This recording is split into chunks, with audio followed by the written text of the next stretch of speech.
આરામથી સૂતી તા યાદ આવી ગયું તો રસોઈનું કામ ફટાફટ સંભાળી લીધું, મૂકી દીધી દાળ બાફવા, લોટ બાંધીને રોટલા કરી નાખ્યા. તા તો રોટલા ફટાફટ કરી અને પણ જો શાકમાં આની વગર તો મજા ન આવે, લસણ તો જોઈએ જ. રોટલા કરી નાખ્યા. જસા પર જવું હોય તો સાડી તો પહેરવી જ પડે. સેન્ટરે પહોંચી ગઈ. પહોંચીને પહેલાં આ જ કામ કર્યું, દવા પી અને પછી અમારે કાસાબેન લાવ્યા હતા તે પછી ખાવાનું કામ કર્યું.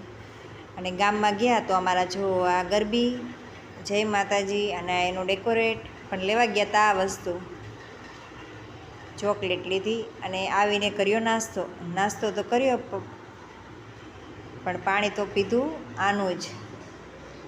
અને હતું સાચું કામ આ. અને ઘરે પહોંચીને આવીને સૂઈ ગયા હતા, વાગી ગયા 7.